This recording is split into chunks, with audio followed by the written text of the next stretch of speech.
Hola chicos y chicas, espero que se encuentren muy bien. Con el presente video vamos a hacer el abordaje temático de la psicología analítica propuesta por Carl Gustav Jung. Recordemos que el objetivo de este video explicativo es que ustedes puedan tener la base teórica de este autor para que puedan desarrollar la actividad pendiente que tenemos de la semana número 3. ¿Sale? Al finalizar, les voy a dar indicaciones sobre dicha actividad. Pues vamos a comenzar.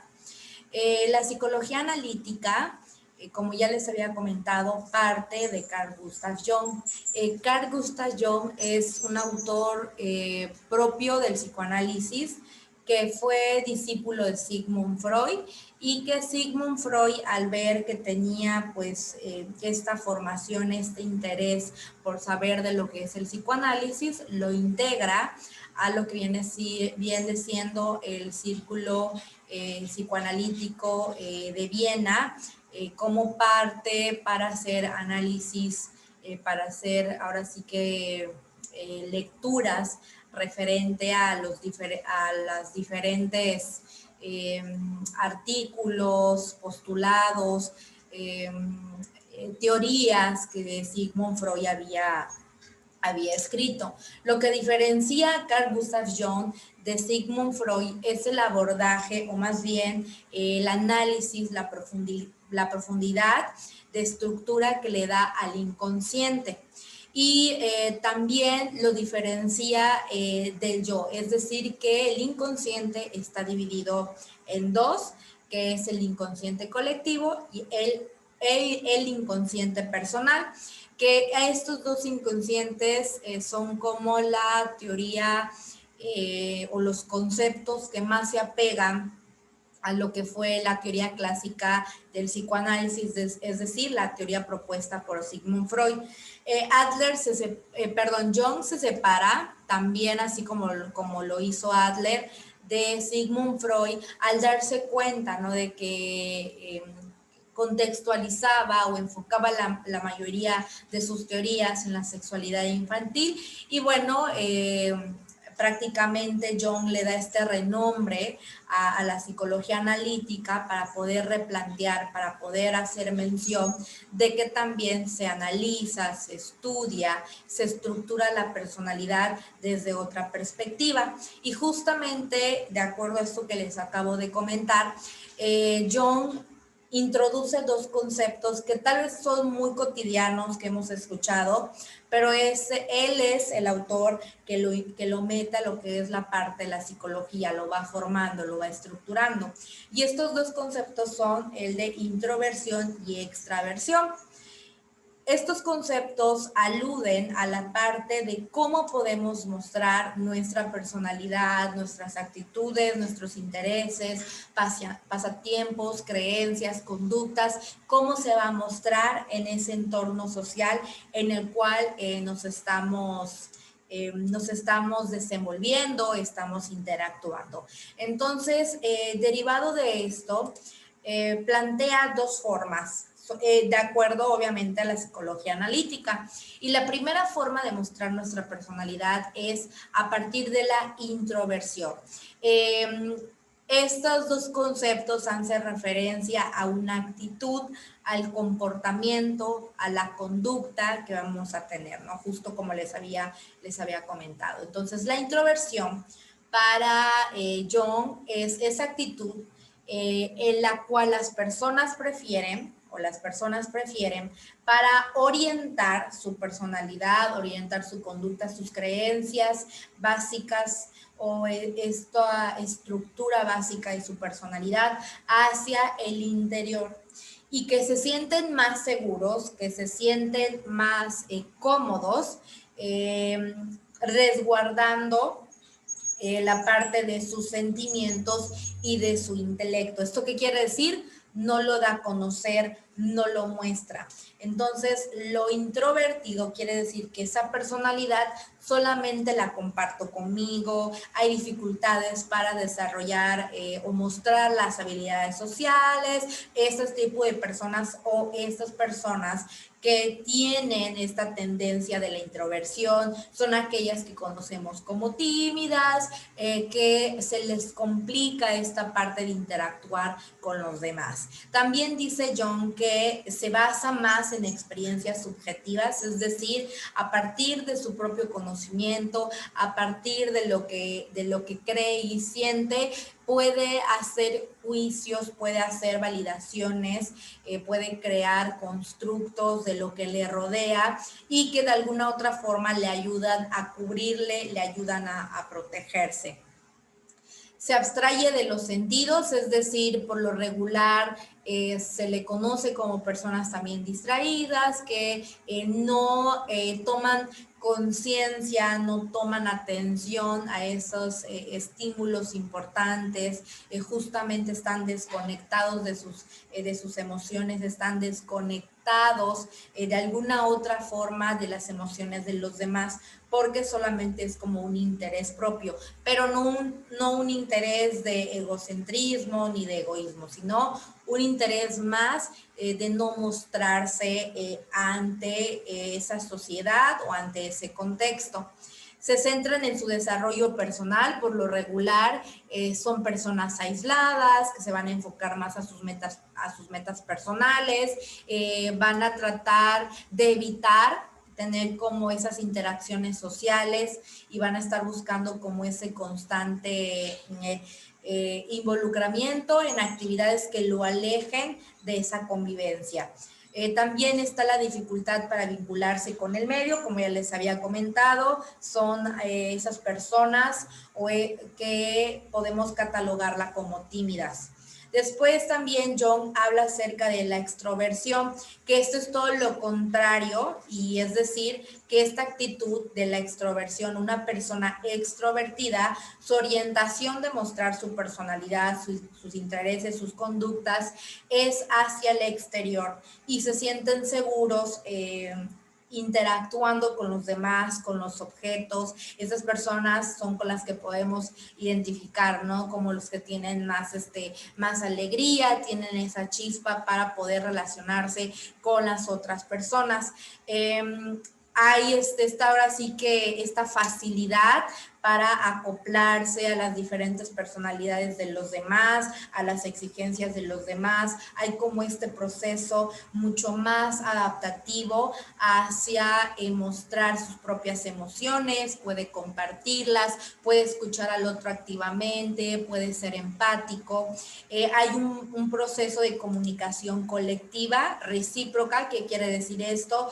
Que por lo regular se le va a facilitar tener un grupo selecto, ejemplo de amistades, va a poder ir, ¿no? Como siendo selectivo con las personas que se va a relacionar. Obviamente esto derivado a que se le facilita el poder mostrar su personalidad ante los demás. Disfruta el mundo externo, sí también se centra en su parte de el desarrollo personal, pero su interés reside más en el interés social, en constantemente estar activo en la sociedad. Se direcciona en dos tipos de personalidad, pasivos y agresivos. Bueno, la extroversión en este sentido puede ser pasivos, pues bueno, que están en constante comunicación con los demás, hay comunicación asertiva, hay inteligencia emocional, siempre están en espera, ¿no? De lo que los demás también puedan sentir, puedan opinar. Y los extrovertidos, que se les considera agresivos, pues son estos, ¿no? Que pueden inclusive exceder, abusar del uso de chistes, de sarcasmos, que puede incomodar. Entonces, se habla, ¿no?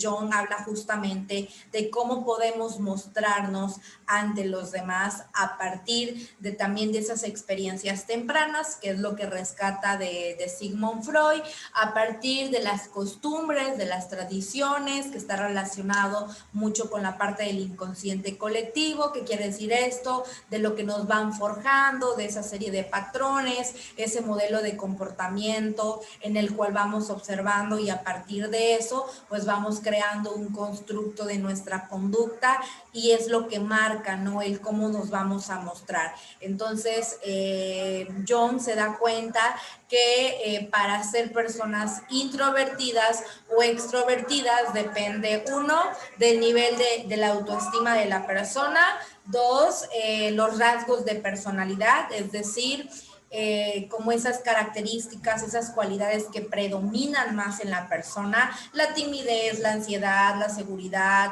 el miedo, la felicidad y toda esa parte de la emotividad, ¿no? ¿Qué es lo que predomina? Y en este caso, pues se encuentran, ¿no? Estos dos polos en el cual nos podemos mostrar.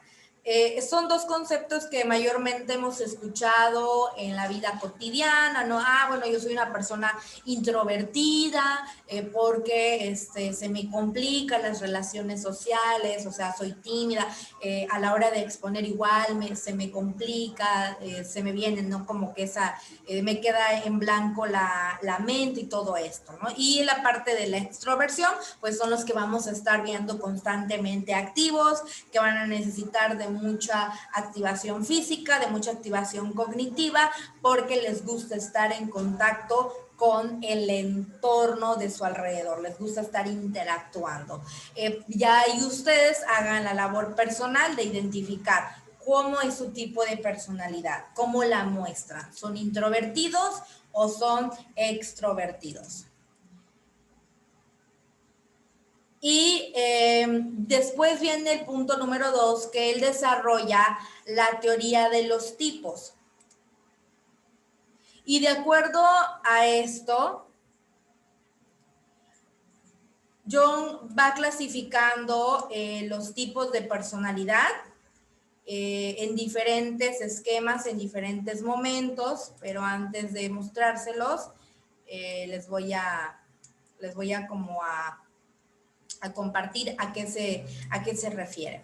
Cada función puede experimentarse de manera introvertida o extravertida. Por lo común, una presenta un mayor grado de conciencia, desarrollo y dominio. ¿Qué quiere decir esto? La teoría de los tipos justo nos habla, ¿no? De cómo las personas podemos concebir, podemos sentir y vivir el mundo.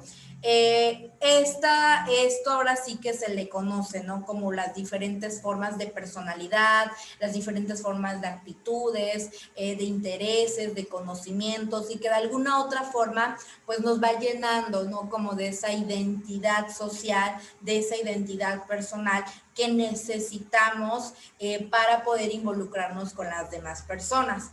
Entonces, permítanme. Entonces aquí acuña el término de superior, es decir, que esta teoría habla de que hay ciertas personalidades o hay ciertos tipos de personalidad que predominan una más que otra, y ese tipo es lo que vamos a ir mostrando en la vida cotidiana. Entonces Jung acuña el término de superior a dicha función que opera a partir de una actitud dominante. En términos generales, una de las tres funciones restantes se encuentra en el fondo del inconsciente y se manifiesta menos. Es decir, ¿qué quiere decir esto? Que nuestra personalidad o el tipo de personalidad que tengamos puede llegar a predominar más, ahora sí que otra. ¿Y esto a qué se debe? A las experiencias tempranas, a la estructura de nuestra autoestima, del autoconocimiento, de la formación de habilidades, de la formación de actitudes. Entonces, todo esto nos va hablando de que algo en nosotros va a predominar. Y justamente aquí es donde surge también la teoría de los rasgos. Si hay cualidades, hay características en el ser humano que predominan por naturaleza. Todos tenemos un poco de ansiedad, todos tenemos un poco de paranoia, todos tenemos un poco de miedo, de estrés, etcétera, etcétera. Pero ¿cuál va a ser la diferencia entre lo patológico, los niveles de intensidad y los periodos en el que se presentan? Por ejemplo, la paranoia se puede presentar cuando voy caminando en una calle oscura y me siento en peligro y puedo estar volteando, puedo pensar que alguien me está siguiendo, pero es porque las condiciones ambientales así me están haciendo sentirme. Y ahora la paranoia desadaptativa, o la que es más bien patológica, habla, ¿no?, de que constantemente estamos creando ideas conspirativas, estamos pensando, ¿no?, que alguien me quiere lastimar, alguien me va a dañar, alguien me quiere hacer esto, mira, me está mirando porque me quiere, quiere ver, ¿no?, qué es lo que estoy haciendo. Entonces está la duda de lo que los demás hacen hacia nosotros casi 24/7. Obviamente derivado de esto, Jung descubrió, como les había descubrió que las personas conciben, sienten y viven el mundo de maneras fundamentales diferentes, por lo que identificó 4 funciones psicológicas. Es decir, de acuerdo a ese tipo de personalidad que se presente, van a tener diferentes funciones o diferentes formas de presentarse. Por ejemplo, es decir, intensidad, sentimiento, ¿qué vale? Es decir, se centra en los valores, comprende la formulación de juicios del tipo bueno o malo, o bien o correcto o incorrecto. ¿Qué quiere decir? Cuando tenemos esa personalidad nos va a llevar a, por ejemplo, podemos utilizar más la tendencia del sentimiento. Para mí, qué tan importante es, cuál es como esa calificación que yo le estoy dando a la acción, a lo que sea y que esté relacionado con mi personalidad. Después, y esto, bueno, nos lleva a lo que viene siendo la toma de decisiones. Después viene la parte de la intuición, que puede suceder. ¿Qué puede suceder? ¿Qué posibilidades hay? Es una forma de aprovechar la información sensorial por sus posibilidades, la experiencia del pasado, las metas o los objetivos del futuro y los procesos inconscientes. ¿Qué quiere decir esto? Que bueno, es cómo vamos a reunir la información, los estímulos, cómo las vamos a clasificar, esa situación, ese momento, algo me está diciendo de acuerdo a mi personalidad. Es decir, la personalidad se puede basar o puede tener más niveles de intuición, puede tener más niveles de sentimiento, puede tener más niveles de pensamiento, de sensación, ¿no? Es como dicen, una frase por ahí, ¿no? Antes de decir las cosas, piénsalas 1000 veces. Ahí estamos hablando de que nuestra actitud, una función psicológica que está predominando y que nos ayuda a procesar la información es el pensamiento. ¿Qué significa? La comprensión del hecho, del suceso que pues está aconteciendo. Entonces, esta parte de la intuición, ¿no? Es como cuando sabemos que algo malo va a pasar y nos dicen, no, no vayas, entonces por sentido de alerta de nuestro cuerpo, nos quitamos de ese momento y nos damos cuenta que ha sido una forma adecuada de entender, de procesar y clasificar esa situación. Después viene la parte del pensamiento, que era lo que les comentaba, ¿no? Esta es la parte como más objetiva, es de hacer un juicio objetivo, de utilizar fundamentos lógicos, fundamentos que argumenten lo que yo quiero decidir, lo que yo estoy mostrando como personalidad. Es un análisis impersonales. ¿Qué quiere decir esto? Que surge a partir de mis experiencias, de mis conocimientos, de lo que yo crea o lo que yo considere, ¿no? A partir del sentimiento. Esto me da más coherencia, me da principios abstractos, me da esta capacidad para razonar previamente, para analizar y para reflexionar la situación de acuerdo a la personalidad que predomine. Después viene la parte de la sensación, que es el reconocimiento, exactitud. Denota una preferencia por experiencia sensorial directa, la percepción de los detalles y los hechos, hechos concretos. Por ejemplo, eso tiene más que ver, ¿no? Me gusta más tocar, y que está relacionado con las inteligencias múltiples de Garner, como la inteligencia kinestésica, la inteligencia emocional, la inteligencia, lo que viene siendo auditiva, kinestésica, visual, todo esto, ¿no? Como estas partes de poder utilizar el cuerpo para poder reunir información, para captar lo que está sucediendo. Estas funciones psicológicas y que comprenden lo que vivimos, el cómo siento, cómo percibo las diferentes situaciones, se pueden presentar en diferentes niveles, en diferentes momentos.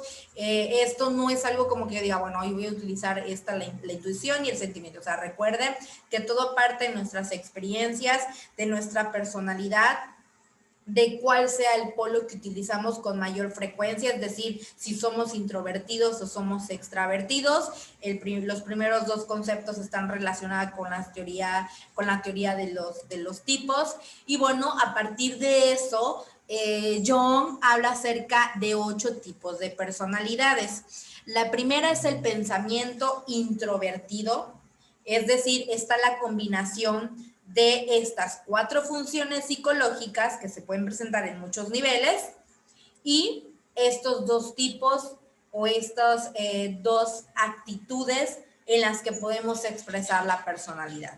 Entonces vámonos un poquito para aquí, y que nos dice lo siguiente: pensamiento introvertido. Se interesa, es decir, que la persona que tenga características de este tipo de personalidad, pues vayan ustedes a identificarlo, lo anotan en su libreta, ¿sale? Y al anotarlo en su libreta, argumenten por qué consideran que son este tipo de personalidad de acuerdo a Carl Gustav Jung. Y le toman una fotito para subirlo a la carpeta de Drive, ¿sale? Entonces, el pensamiento introvertido se interesa en las ideas y en la realidad interior, presta poca atención a los hechos y a las personas. Se muestran interesadas en pensamientos abstractos, reflexiones, teorías filosóficas y modos de ver la vida.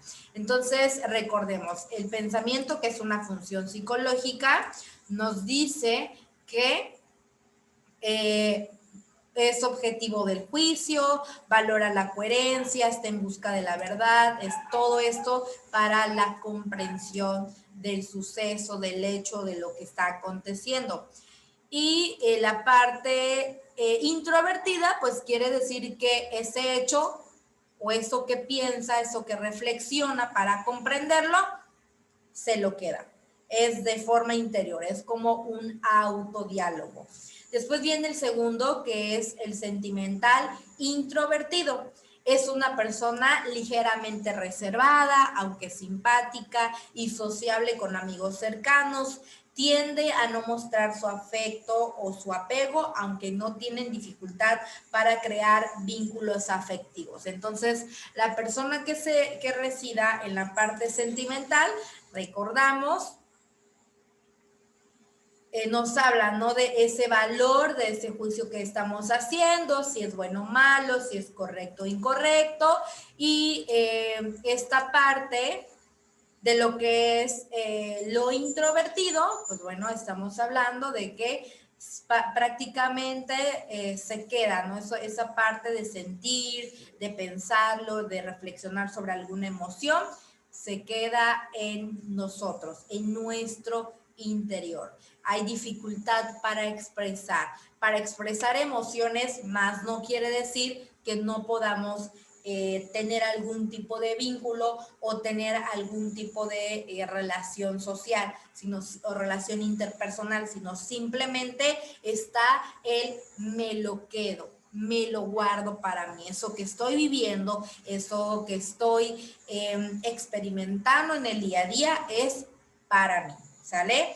Y después viene el de la sensación introvertido. Se centra en las sensaciones subjetivas expresadas a través de sensaciones corporales, utilizando mucho sus sentidos y se centra en ellos. Encajan dentro de este perfil los músicos, los artesanos, cualquier, ¿no? cualquier persona que utilice como esta parte kinestésica, utilizar las manos, la parte corporal, sí para hacer algo, pero más hacia su persona, más hacia lo que considera que le va a nutrir. Por ejemplo, otro ejemplo de la sensación introvertido es quienes hacemos yoga o quienes hacen yoga, quienes practican también mindfulness, lo hacen con esa intención de conectar con lo que está pasando en su cuerpo y también conectar con la parte, ¿no? O sea, conectar con la sensación, descubrir el cuerpo, pero a la vez describir lo que se pasa. Todo esto a un nivel de autodiálogo y de experiencia interna. Después viene el cuarto tipo de personalidad, que es la intuición, que es lo introvertido, introversión, permítanme, es intuición introvertido, su interés se centra en el futuro, son soñadores y dejan al presente en un segundo plano. Muestra desapego por lo que está pasando en el ahora y se sumergen en sus fantasías futuras. Es decir, que pues prácticamente, ¿no? Hay como que este estado de alerta es para ellos, volvemos a lo mismo, ¿no? Como que muchas cosas no las van a compartir, pero forman parte se están dando cuenta de las cosas, pero al tener estas complicaciones para expresarlas o para hacer un tipo de relación interpersonal, se las apropian y mejor nada más las observan. Por lo regular, este tipo de intuición introvertido, las primeras cuatro tipos de personalidad de Jung, son más observadores, son más en esta cuestión de observador indirecto, observador intrínseco. ¿Qué quiere decir esto? Desde el interior. Observo también lo que sucede, pero lo guardo, lo almaceno. Después otro tipo de pensamiento, otro tipo de personalidad es el pensamiento extravertido. Definen sus ideas y pensamientos a través de la realidad que muestra el exterior. Son personas que le cuesta cambiar de opinión, dado que su atención está centrada en los hechos tangibles. Pues bueno, no está como que a partir de lo que captan, van como construyendo, ¿no? su realidad, pero al estar muy bien construida, tienen complicaciones para adaptarse, tienen complicaciones para poder ir como generando, ¿no? esta identificación con los demás. Después viene la parte de sentimental extravertido, personas con gran nivel de empatía, facilidad para conectar y disfrutar con los demás. Según Jung, tienen grandes habilidades sociales innatas, inteligencia interpersonal, pero dificultades en cuanto a la inteligencia intrapersonal. Quiere decir esto, a lo mejor por aquí va a haber más fluido de las emociones, vamos a desbordar un poquito o la persona desborda, ¿no? Un poquito más sus emociones, pero en cuestiones de asertividad con los demás, lo logra hacer de manera satisfactoria, de manera adaptativa. Entonces, así como lo dice, ¿no? Esta parte sentimental, pero también la parte de lo extravertido. Después viene la parte de la sensación extravertida. Son dadas a buscar el placer en lo externo y vivir experiencias que les hagan sentir sensaciones fuertes a través de la interacción con personas y en entornos nuevos. Esto tiene que ver, por ejemplo, también, por ejemplo, una persona que le gusta saltar del bungee, una persona que le gusta estar en los juegos mecánicos, una persona que le gusta estar también, ¿no? Como que en esta adrenalina constante, pero que utiliza el cuerpo para vivirla. Entonces a esto se refiere esta parte de la sensación extravertida, o que también no necesariamente tiene que estar como en la parte de la recreación, pero sí, por ejemplo, el trabajar bajo presión también está aquí, la sensación extravertida. Y después pasamos a la intuición extraversión. Persona emprendedora y dada a la acción continuamente. Es una persona aventurera, carismático y tiende a entusiasmar a todo en su entorno con sus ideas y mentalidad.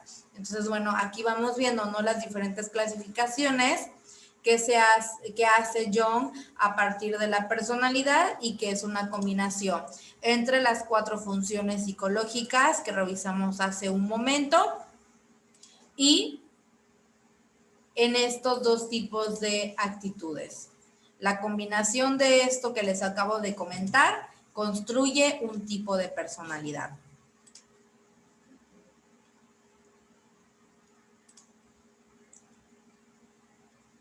Después nos vamos con el número 3, que después de que él construye sus diferentes tipos de personalidad y que vuelve a retomar esta parte de lo que es el inconsciente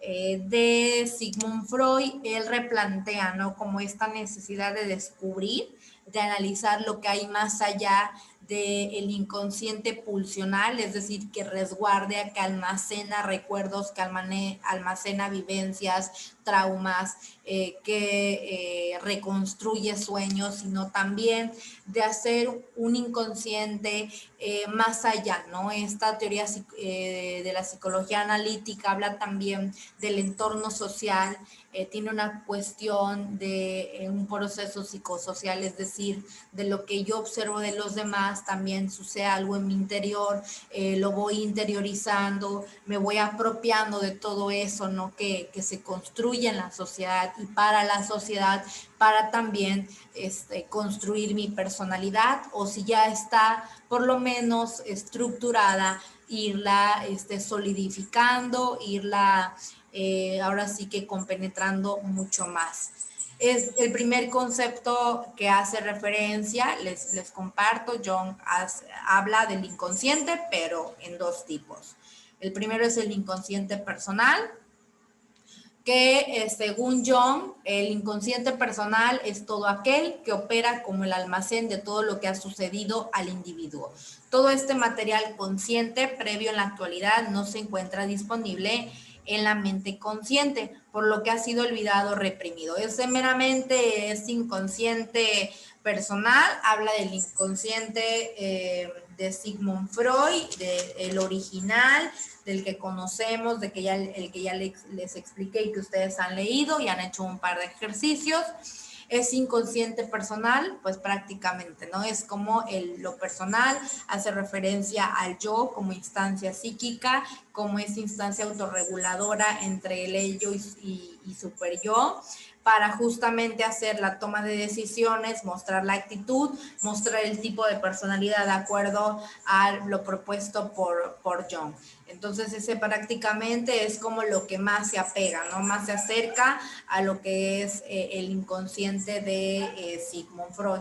Después viene el inconsciente colectivo, y que este es uno de los más conocidos, porque aquí es donde se desprenden, ¿no?, los arquetipos, y que es una teoría que es utilizada para hacer cine, para hacer cuentos, para hacer leyendas, y que ahorita vamos a conocer mucho más de esto. Entonces, el inconsciente colectivo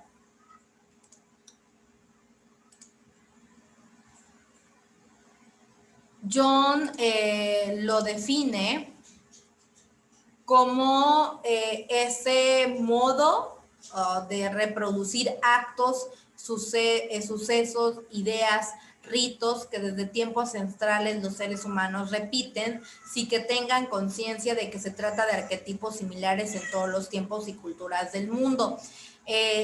Ahora sí que prácticamente el inconsciente colectivo es todo aquello que almacena imágenes, constructos, ideas, creencias que compartimos con la época y la cultura que estamos viviendo. Es una idea, esa idea se muestra como un modelo, como una imagen, es decir, como un paradigma, y que nos va dando ciertas pautas en cuanto a lo que esperamos de ese arquetipo o de ese modelo. Ejemplo, un arquetipo muy conocido es el arquetipo de la madre, ¿no? El arquetipo de la madre nos dice que cualquier persona, cualquier cosa o cualquier objeto o situación que esté argumentada desde este arquetipo tiene una función de ser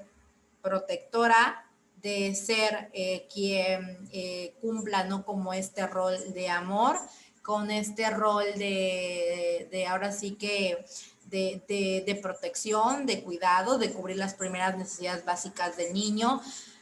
Y qué bueno, esta idea de la madre o de lo que esperamos que sea una madre es un arquetipo porque es algo que se va pasando de generación en generación, es algo que se comparte, es algo que se hereda. Entonces el inconsciente colectivo se diferencia del inconsciente personal porque el inconsciente personal opera desde nuestro interior, es lo que sucede aquí en nuestra mente, lo que almacenamos, ¿sí? Lo que está en el yo, en el individuo. Y el inconsciente colectivo es lo que opera a partir de la sociedad, a partir del mundo exterior.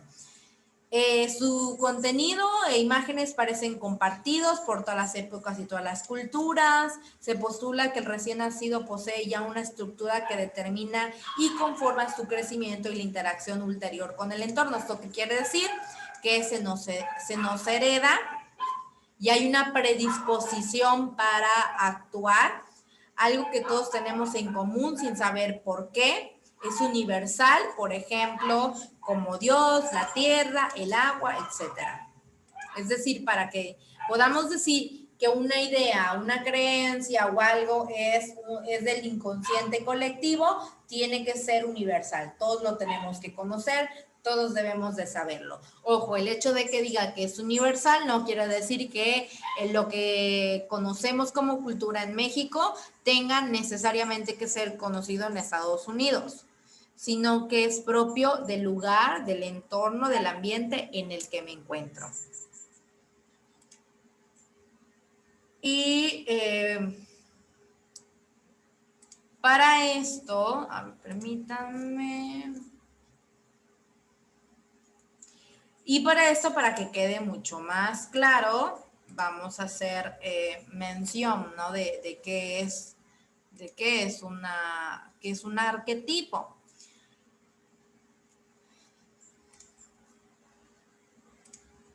Aquí les comento, ¿no? Entonces, el inconsciente colectivo, pues bueno, a partir de que tiene estas reproducciones, a partir de que tiene estos constructos, Jung habla de los arquetipos. Y habla que un arquetipo son las tendencias o predisposiciones heredadas para responder al mundo de formas determinadas, estructura a priorística, informe y primordial de la psique que actúa como elemento estructurante del inconsciente, son imágenes primordiales, representaciones de las energías instintivas del inconsciente colectivo, organizan y canalizan el material psicológico, conforman la infraestructura de la psique. El contenido de la psique de cada persona, al igual que las experiencias, son únicas, irrepetibles. Sin embargo, las pautas generales en las que se encuadran estas experiencias están determinadas por parámetros universales y principios generadores o arquetipos. Es un patrón que se encarga de canalizar la energía psíquica. Obviamente esta energía psíquica la estamos hablando a un nivel colectivo, a un nivel de imágenes, representaciones que tenemos de la sociedad, que tenemos de ciertas cosas y que de alguna otra manera sabemos.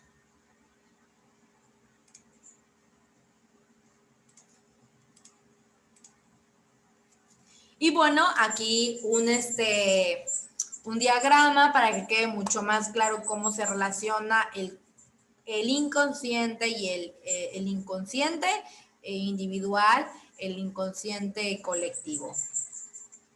Como sabemos, existe el consciente, ¿sí? Que está el yo. Pues bueno, el yo, que es el inconsciente individual o el inconsciente personal, es lo que habla o lo que almacena los sentimientos, percepciones, procesamientos de pensamiento y que ayudan a dirigir nuestra vida, ¿sí? Que ayuda de alguna otra forma a entender cómo y por qué estamos haciendo las cosas. Ojo a esto a un nivel interpersonal, a un nivel de lo que a mí me caracteriza, de lo que a mí me da identidad y lo que compone a mi personalidad. Después viene la parte del inconsciente, que es el inconsciente colectivo, y que también esta parte del inconsciente colectivo es una dirección, es la proposición, no opera solo en el interjuego, procesos en la vida diaria. ¿Qué quiere decir esto? Que el inconsciente colectivo es lo que se nos comparte, lo que vamos escuchando también, lo que vamos observando, lo que vamos viviendo, y que esto conlleva a los patrones de conducta, es decir, un ciclo de conducta que vamos repitiendo una y otra vez. Esto se debe a la construcción del inconsciente colectivo. Y pues bueno, para esto vamos a hacer una revisión de cuáles son esos arquetipos que Carl Gustav Jung hace mención. Vamos a revisar esta página y esta de aquí.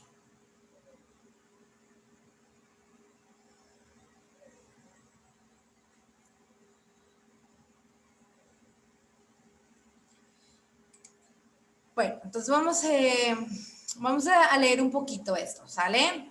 Esta página ya la tienen igual en lo que viene siendo en las diapositivas, por si las quieren revisar ya ustedes con mayor atención, ¿sale? ¿Cómo se originó la idea de los arquetipos? Jung creía que para entender el inconsciente debía de llevarse su teorización a un terreno que trascendiera las funciones de un organismo, en este caso el cuerpo.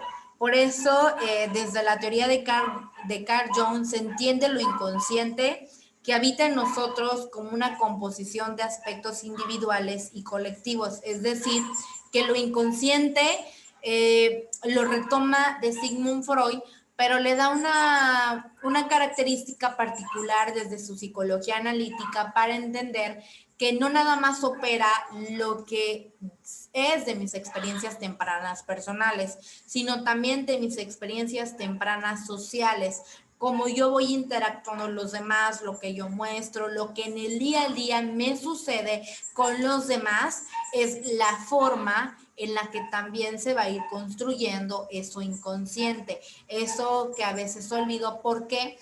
Porque la sociedad contribuye de alguna otra forma para mi personalidad se construya, se solidifique y yo pueda tener una identidad para que me refuerce o me deconstruya hábitos, creencias, pensamientos, cultura, religión, ¿no? Y todo eso que manejo ya en cuestión interpersonal a partir de lo que mi familia nuclear o extensa me va dejando como herencia, ¿no?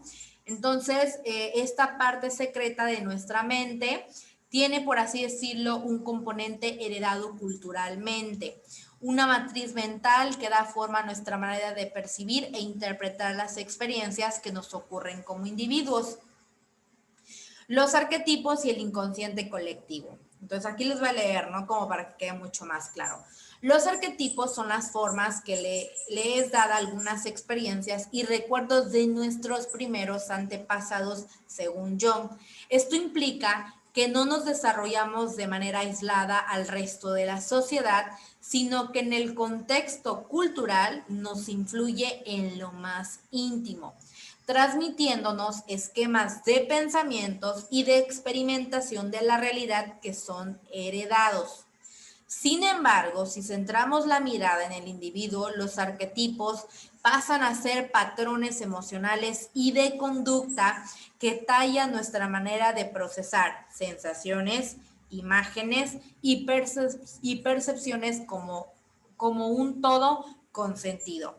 De alguna manera, para Jung, los arquetipos se acumulan en el fondo de nuestro inconsciente colectivo para formar un molde que le dé significado a lo que nos pasa. Un ejemplo es los símbolos y mitos que parecen estar en todas las culturas conocidas son para Carl Gustav Jung una señal de que todas las sociedades humanas piensa y actúa a partir de una base cognitiva y emocional que no depende de las experiencias propias de cada persona ni de sus diferencias individuales que le vienen de nacimiento. De este modo, la propia existencia de los arquetipos sería una evidencia de que existe un inconsciente colectivo que actúa sobre los individuos a la vez que lo hace la parte del inconsciente que es personal. Entonces va en conjunto, ¿sí? Y aquí es donde ya comienza a darse una reestructuración a lo que es la psicología y que es cuando entra, ¿no?, la parte del conductismo, hablar, analizar la influencia del contexto en la conducta humana, la influencia de la presencia real o no de las otras personas en la personalidad y en el individuo, a partir de cómo me relaciono, con quién me relaciono y para qué me relaciono. Entonces, esto habla, ¿no?, como de la parte de que el inconsciente colectivo va de la mano del inconsciente personal, no son separados, porque eso es lo que va a dar a entender lo que opera en esta parte de nuestra estructura, de nuestra psique y que solidifica a nuestra personalidad. ¿Cómo se expresan los arquetipos? Los arquetipos de Jung son de alguna forma patrones de imágenes y símbolos recurrentes que aparecen bajo diferentes formas en todas las culturas y que tienen una vertiente que se hereda de generación en generación. Un arquetipo es una pieza que da forma a una parte de este inconsciente colectivo que es parcialmente heredado. Por definición, dice Jung, estas imágenes son universales y pueden ser reconocidas tanto en manifestaciones culturales de distintas sociedades como en el habla, el comportamiento de las personas y, por supuesto, en sus sueños. Esto significa que pueden localizarse y aislarse en todo tipo de productos del ser humano, ya que la cultura afecta a todo lo que hacemos, incluso sin darnos cuenta. Los arquetipos jungianos son para ciertos psicoanalistas aquello que hace que ciertos roles y funciones aparezcan en productos de la cultura, tan distintos como la Odisea y la película de Matrix. Por supuesto, la existencia de los arquetipos va más allá de la crítica del arte y habitualmente es utilizada por algunos terapeutas para detectar conflictos internos entre el inconsciente y la parte consciente de la mente. ¿Qué quiere decir esto? Que si lo trasladamos ya a la parte de la psicoterapia, a la parte de la psicología clínica, con el paciente nos interesaría mucho analizar su inconsciente colectivo. ¿Por qué? Porque muchas de las conductas, mucho de las creencias, de los pensamientos que vienen hacia nuestro paciente o que se pueden ver reflejados en la sesión de psicoterapia, va más acompañada de esa estructura familiar que se le ha dado. Las reglas en la familia, las pautas y los estilos de crianza hablan mucho de cómo puede operar nuestro inconsciente colectivo. Entonces, cuando hay una incongruencia o hay un conflicto entre lo que existe en el inconsciente colectivo y lo que existe en el inconsciente individual, puede haber padecimientos emocionales de intensidad, ¿no? Como baja autoestima, como ansiedad, como depresión, y bueno, todos ustedes lo que ya conocen o que saben que les haría ir a una psicoterapia o que un paciente puede llegar a psicoterapia. Entonces, prácticamente hay un conflicto entre lo que culturalmente, socialmente, se nos ha enseñado, con lo que a partir de mis convicciones, mis experiencias, pienso, siento y creo. Prácticamente eso es lo que nos está dando a entender este último párrafo. ¿Existen tipos de arquetipos? Sí, en efecto, hay muchísimos arquetipos. Yo les voy a presentar como los que dieron primero, los que primero planteó Jung, y se los voy a complementar con una diapositiva de Geniali que justamente, ¿no?, nos habla de de todos estos arquetipos que existen y que aquí es donde entra su labor. Presten mucha atención aquí a la parte de los arquetipos porque es donde está relacionada su actividad. Entonces, sí hay ciertas formas de clasificar los distintos arquetipos. Por ejemplo, existen eventos arquetípicos como el nacimiento, la muerte, temas arquetípicos como la creación o la venganza, y figuras arquetípicas como el viejo, sabio, la virgen, etcétera. Algunos ejemplos de arquetipos los voy a ir enumerando. El primero es animus y anima. El animus es la vertiente masculina de la personalidad femenina y el ánima es el arquetipo de lo femenino en la mente del hombre. Prácticamente el ánimo y ánimas, estos arquetipos, en una sola palabra, lo resumimos, habla de los roles de género. Lo que yo pienso que la personalidad femenina debe de hacer, lo que yo pienso, lo que la personalidad masculina debe de hacer, lo que socialmente también está establecido para lo masculino, lo que socialmente está establecido para lo femenino. Hablamos de roles de género, ánimo y ánima. De alguna otra forma también, ánimos y ánimas representa esa parte de la homosexualidad que todos los seres humanos podemos tener. Por ejemplo, ánima, lo que viene siendo animus, en este caso de la vertiente, ¿cómo se llama? De la vertiente masculina en una mujer, es cuando pues yo digo, ¿no? Mira, esa mujer está muy guapa, está muy bonita, qué chula se ve, qué ojos hermosos tiene. Esa es una homosexualidad a partir de ánimos. ¿Sí? Pero no es una orientación sexual o preferencia sexual, que no hay que confundirlo, sino simplemente es la tendencia también a tener este rol, a tener esta función de arquetipo, ¿sí? ¿A partir de qué? A partir de lo que se espera de mi personalidad como mujer o de mi personalidad como hombre. El segundo arquetipo más escuchado o más utilizado por Jung, mencionado también, es la madre. Para Jung, el arquetipo de la madre nos permite detectar conductas e imágenes relacionadas con la maternidad, tal y como lo han experimentado nuestros ancestros. ¿Esto qué quiere decir? Que nos da ciertas características o ciertas conductas, especifica ciertas características o conductas que esperamos acerca de una madre, como ya les había comentado, la protección, el cuidado, lo que se espera también, ¿no? De que una madre siempre nos tiene que cuidar, tiene que estar ahí, como esas expectativas que ponemos por el simple hecho de que esa figura lo represente. La maternidad, el conflicto empieza cuando, cuando prácticamente esa maternidad no se lleva a cabo como nos han enseñado nuestros ancestros. Después viene la parte, el tercer arquetipo, que es el padre. El arquetipo del padre representa para Jung una figura de autoridad que ofrece una guía sobre cómo vivir la vida basándose en su ejemplo. Es decir, que pues bueno, prácticamente podemos identificar quienes pueden cumplir esta función. Aquí estamos hablando de funciones, de actitudes que todos y todas podemos tener. Es por eso, por ejemplo, en el caso, para que sea como mucho más contextualizado, en una historieta. En una historieta, alguien puede cumplir la función de padre, alguien puede cumplir la función de madre, la función de persona, la función de sombra. Es una función, es una actitud, es un rol que se tiene.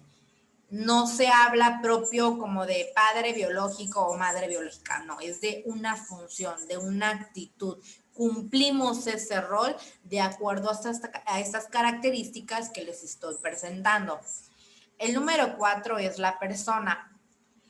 El arquetipo de la persona representa la vertiente de nosotros mismos que queremos compartir con los demás, es decir, es nuestra imagen pública. Prácticamente es como ese yo en la vida real, en la realidad, en lo que, ¿cómo se llama? En lo que estamos percibiendo, en lo que estamos viviendo, es esa imagen, ese personaje, esa que estamos mostrando. Después viene la parte número 5, el arquetipo número 5, que es la sombra. Al contrario de lo que pasa con la persona, la sombra representa todo aquello de nosotros mismos que queremos que permanezca en secreto, porque es moralmente reprobable o porque es demasiado íntimo. Este arquetipo va ahora sí que acompañado de la persona, es como lo que encubre, ¿no? Esa parte de la personalidad, esas características que no queremos que se muestre, que se dé a conocer, ¿no? Y que moralmente es reprobable. Por ejemplo, ¿no? Aquí en esta parte de la sombra, en algún cómic o en algo, ¿no? O por ejemplo en esta parte en esta película que se llama Fragmentado, lo podemos ver. O sea, la persona es como la imagen, ¿no? La imagen pública, el personaje como tal, sin sus múltiples personalidades, y la sombra sería como eso, ¿no? Que encubre las múltiples personalidades que tiene, está encubriendo, está protegiendo, está haciendo un secreto de esa imagen pública.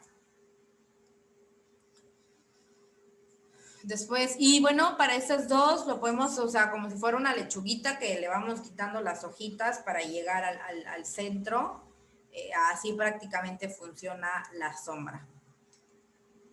El número 6, el héroe, es una figura de poder que se caracteriza por luchar contra la sombra, es decir, que mantiene a raya todo aquello que no debe invadir la esfera social para que el conjunto no sea perjudicado. Además, el héroe es ignorante, ya que su determinación le lleva a no parecerse a reflexionar continuamente acerca de la naturaleza de lo que combate. Ojo, aquí en la persona sucede algo muy importante, porque la persona tiene inconsciente individual, inconsciente colectivo, su imagen pública, ¿sí? Más todos los arquetipos que estamos mencionando.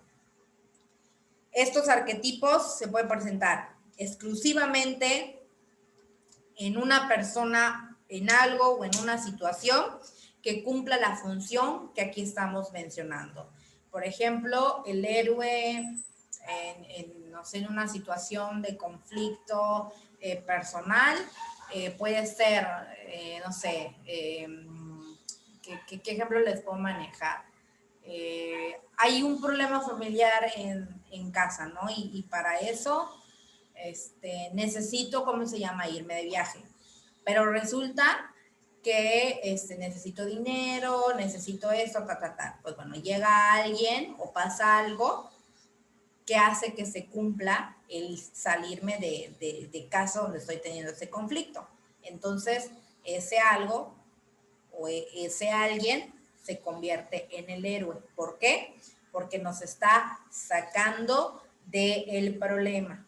En cambio, la sombra se presentaría en aquello que está cubriendo, en aquello que no queremos que nadie sepa de mi personalidad, ¿sí? Que está detrás de mí, justamente así como pasa con mi sombra, ¿sale? Aquí obviamente yo como persona existo, pero detrás también hay algo, hay datos curiosos, hay información que desconocen de mí o que simplemente yo no les quiero compartir.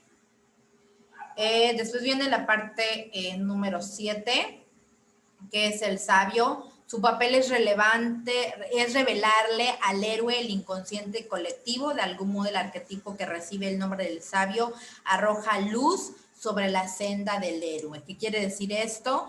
Que probablemente alguien habrá que también le diga, ¿no? A este héroe, oye, mira, regresando al ejemplo, esta persona está pasando esto, ¿cómo ves? Si lo ayudamos, yo considero que sí, porque es una buena persona, entonces ese es como el sabio, ¿no? Y también, pues el no, solamente vamos a hacer, que va a dar su responsabilidad, que no resuelva su conflicto, también es el sabio, ¿sale? Entonces prácticamente es el guía del héroe. Y el trickster, el arquetipo de trickster o el embaucador es el que introduce las bromas y la violación de las normas preestablecidas para mostrar hasta qué punto las leyes que explican las cosas son vulnerables. Pone trampas y paradojas en la senda del héroe. O sea, prácticamente no es como el villano, pero tiene esta función, ¿no? Como de impedir tener acceso a el héroe, ¿sí? El sabio, que el héroe y el sabio permitan ver a la sombra, es decir, lo que está cubriendo a esa imagen pública para generar ese equilibrio que necesita. Entonces, esto obviamente nos los presentan en esta página, ustedes también la pueden revisar, ya se encuentran las diapositivas. Y también vamos a hablar vamos a retomar, ¿no? Como algunos que ya revisamos, esta diapositiva igual se las voy a estar compartiendo, ya está igual en la plataforma.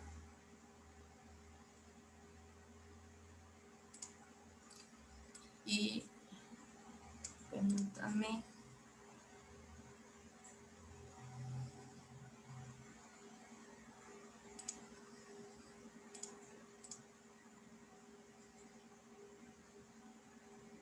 Ok. Y bueno, esta parte con eso. Entonces vamos aquí. Estos son los 12 arquetipos. Pueden estar combinados con los que les mostré en la página anterior. O hay unos nuevos que no hemos escuchado. Entonces así como que los que se repitieron ahí, los vamos a reforzar en esta diapositiva. ¿Sale? Entonces son los 12 arquetipos. Bueno, aquí ya les hablé un poquito, ¿no? De lo que son los arquetipos. ¿Para qué sirven? Bueno, aquí es muy importante responder a esta pregunta. La mayoría de las personas tienen varios arquetipos en juego en la construcción de su personalidad, aunque un arquetipo tiene a dominar la personalidad. Saber qué tipo de arquetipos está en juego nos ofrece una perspectiva sobre los comportamientos y motivaciones de una persona. Entonces, son parte de la vida cotidiana, los necesitamos para poder ir interactuando con los demás. Eso es lo que direcciona o de alguna otra forma pues guía, ¿no? Lo que hacemos en el día a día. Y bueno, aquí es cuáles son. Cada tipo tiene su propio conjunto de valores, significados y rasgos de personalidad.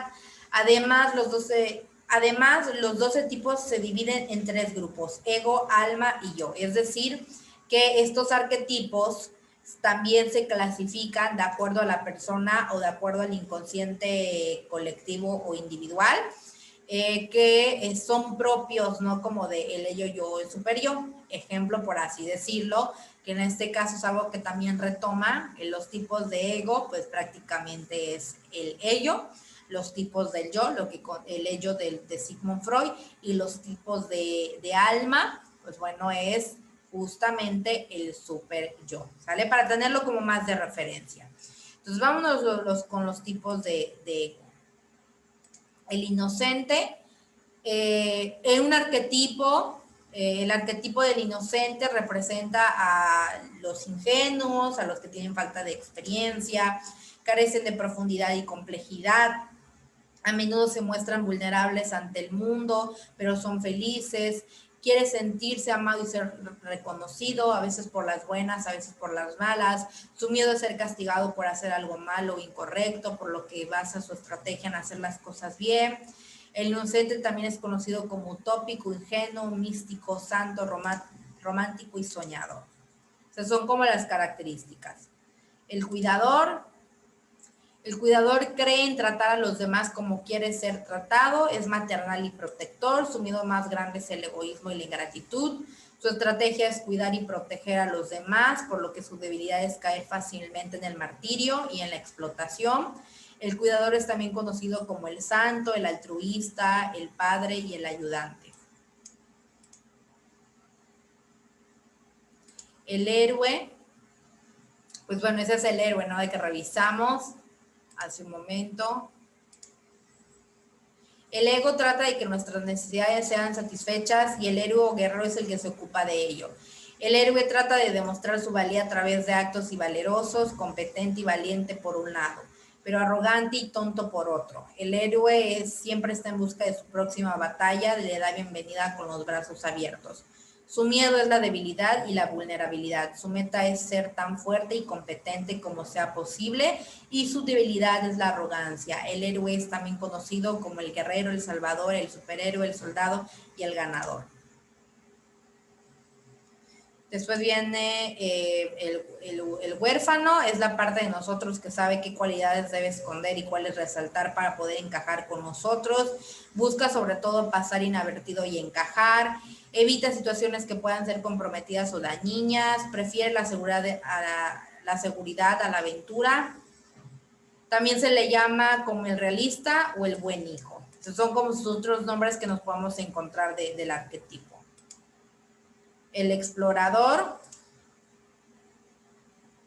Bueno, aquí estos cuatro, perdón, son los que comprenden a los tipos de egos. Ahora nos vamos a los tipos de alma, es decir, aquí ya hablamos de los que pertenecen al ello, ¿sí? Ahora vamos a hablar a los que pertenecen al superior. Cada tipo tiene su propio conjunto de valores, significados y rasgos. Bueno, aquí ya es como que esta parte, ¿no? Permítanme. Bueno, aquí vamos, ¿sale? El explorador. El explorador busca la libertad y el viento bajo sus alas y aborrece absolutamente la idea de ser enjaulado. No pueden ser domesticados, no pueden soportar el aburrimiento y siempre están corriendo en busca de su próxima gran aventura. El explorador es ambicioso y audaz, su deseo es la libertad de averiguar quién eres a través de la exploración del mundo. Su debilidad es vagar sin rumbo. También es conocido como el vagabundo, el peregrino, el individualista o el buscador. Después viene el rebelde. La filosofía del rebelde es que las reglas se hicieron para romperse. Es la revolución y la venganza y busca destruir lo que no funciona. Es fanático, radical y a veces delirante. Destruye todo aquello que no le conviene, no comprende para protegerse de posibles amenazas. También se le conoce como el revolucionario, el destructor o el hombre salvaje. Y miren, este concepto de rebelde es muy importante porque también nos puede hablar de los movimientos sociales actuales. El ser rebelde habla, ¿no? Justamente como de ir en contra de eso que se ha establecido socialmente. Y no de rebelde como de, voy a ir en contra de la ley, que no es lo mismo, sino en la moralidad, en lo que se establece como bueno y malo, en hacer esa reconstrucción, esa deconstrucción de lo que somos a partir de lo que voy construyendo de mi inconsciente colectivo. Entonces, esto es como el de voy a romper con ese esquema, con ese paradigma. A eso se refiere este. Entonces, esto nos habla mucho, ¿no? De por qué los movimientos sociales, como un acto de rebeldía, en este sentido, ¿no? De este arquetipo, de lo que se nos ha enseñado, de lo que se cree que debe demostrar una persona que es rebelde. Y también lo podemos entender propio de la adolescencia. Después viene el amante. El amante busca su otra mitad o al menos algo para llenar el vacío. Ellos aman a su manera, pero aman de todo corazón. Buscan la unión con la gente y el entorno que les gusta. Su virtud es la pasión, la gratitud, el aprecio y el compromiso. Su debilidad es que ese deseo se dirige al exterior para complacer a otros. El amante también es conocido como el apasionado, la pareja, el sensual o el cónyuge. Después viene el creador, es un artista y no quiere nada más que sea recordado después muerto, quiere dejar un legado para sobrevivir sus vidas. Cuando se trata de sus artes que pueden sufrir debido a ser demasiado perfeccionistas, su deseo es crear cosas de valor perdurable y por ello temen la mediocridad. Son creativos e imaginativos, también se le llama el artista, el inventor, el soñador o el músico. Y ahora nos vamos con los arquetipos de yo. El gobernante, poder y control, no lo es todo, es lo único. quieren ser prósperos en lo que hacen, sea, lo que estén haciendo, no van a aceptar el fracaso, se asocia con la creación del orden y el mantenimiento de las reglas, desean por encima de todo el control, el éxito y ejercer el poder, por ello su miedo es el caos y el ser derrocado, su debilidad es ser autoritarios o incapaces de delegar, su talento es la responsabilidad y el liderazgo, también se le conoce como el jefe, el líder, el rey o el administrador. El mago, bueno, trata de comprender los misterios del universo, comprender la parte oscura del mundo y transformarla para ser útil. Intentan hacer los sueños realidad a base de puro optimismo, hacen que las cosas sucedan, por ello su temor son las posibles consecuencias negativas no deseadas. El mago también es conocido como el visionario, el catalizador, el inventor, el líder o el curandero. El sabio, bueno, que ese ya lo revisamos. Y el loco, que tampoco ese sí no lo revisamos, se ríe de todo, haciendo que las cosas no sean tan rígidas, su lema solo se vive una vez, son alegres, se dedican a hacer chistes, jugar. También se conoce como el necio, el joker, el cómico, el bromista o también el bufón. Y estos son los diferentes arquetipos.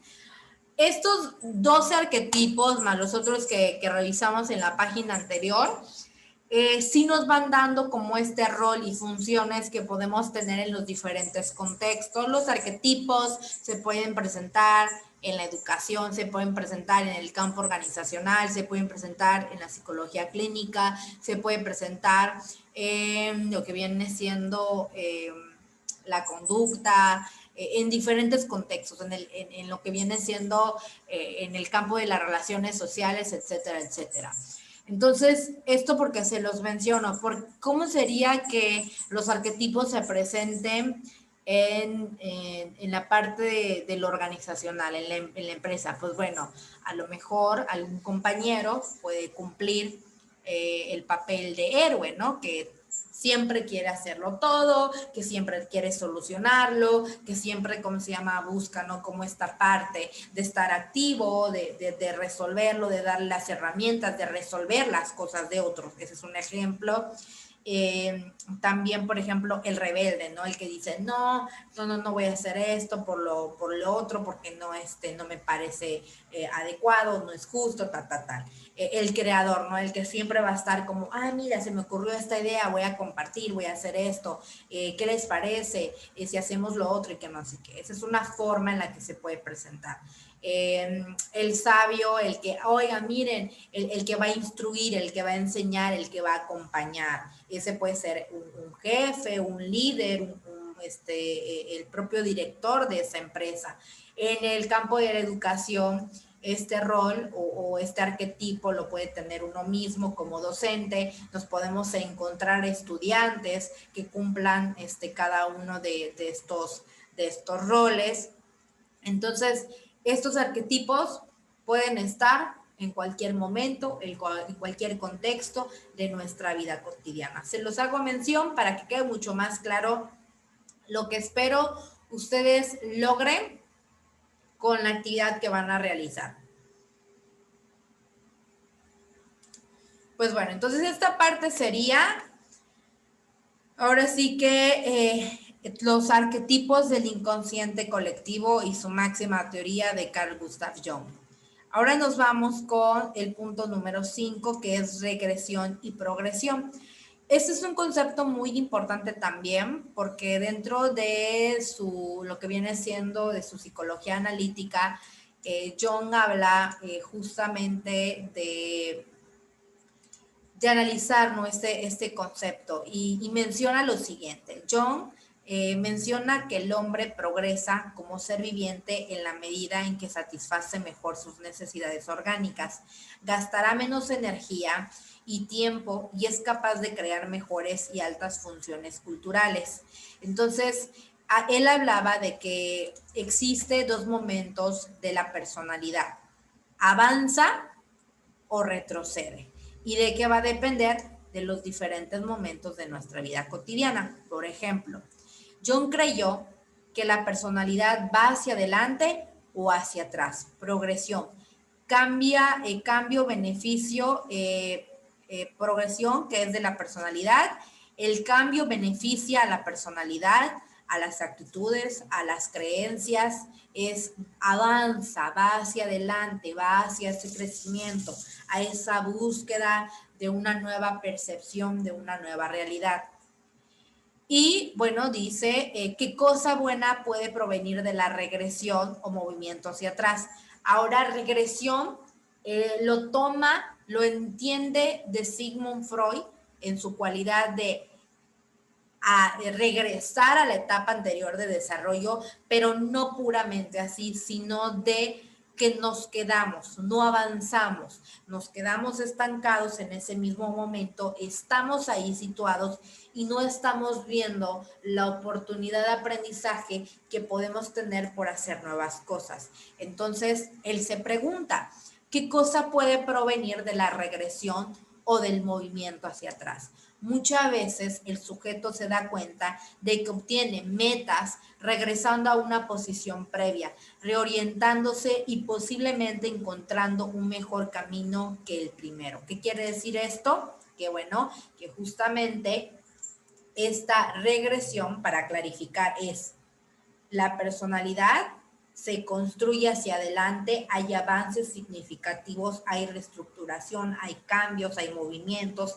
hay aprendizajes. Y la progresión, estamos hablando de la progresión, y la regresión es irnos hacia atrás, nos quedamos ahí estancados, nos quedamos situados, no avanzamos, inclusive no fijados como lo plantea Sigmund Freud, pero sí en esta cuestión de personalidad. Hacemos más de lo mismo, nos lleva al mismo resultado. Y al llevarnos al mismo resultado nos va generando más conflictos emocionales, más conflictos psicológicos.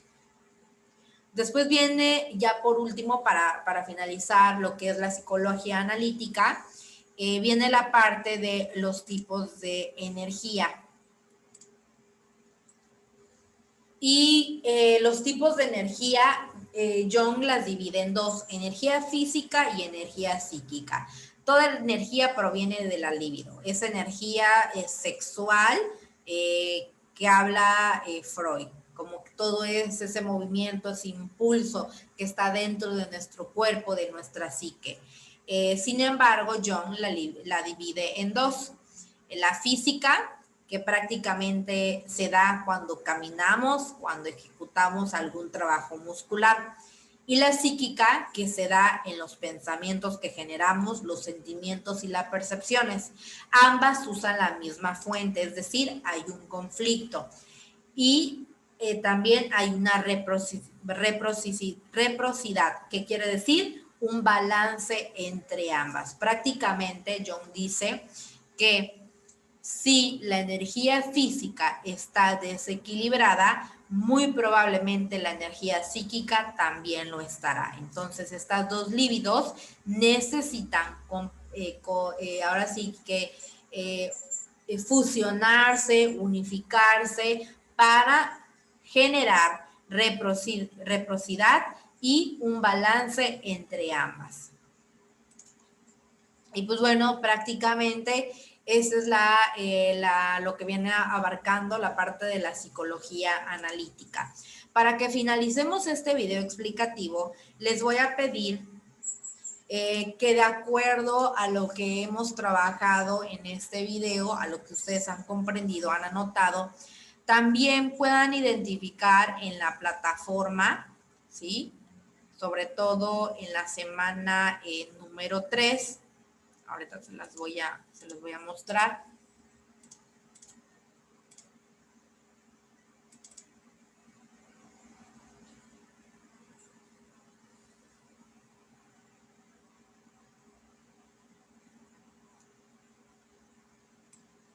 ¿Sí? Ahí está, la semana número 3, en la sesión 6. Que podamos identificar esta actividad, los arquetipos en la vida cotidiana, que justo es lo que les acababa de comentar. Van a tener que visualizar, una vez visualizado este video y haya quedado comprendido el tema, ustedes pueden realizar esta actividad, ¿sale? Y cuando finalicen esta actividad de realidad aumentada, también la tienen que realizar. Es un test de arquetipos para descubrir. Sigan las instrucciones, ¿sale? Lo pueden hacer desde su celular o copiar la liga en su computadora si se les facilita mejor. Y tienen que hacer una captura de pantalla como evidencia de su resultado y descripción, ¿sale? Y la van a subir a su carpeta de evidencias de Drive.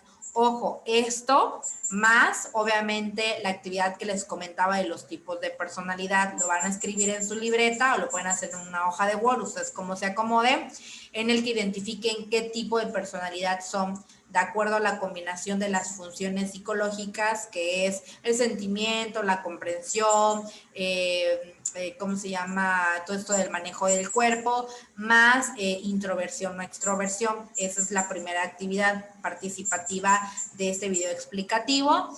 Y realidad aumentada, ¿sale? Entonces este código lo tienen que escanear.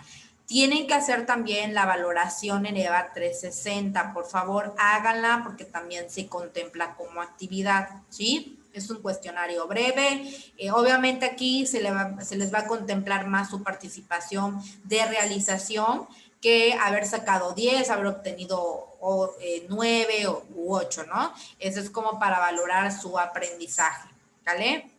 Entonces se lo encargo.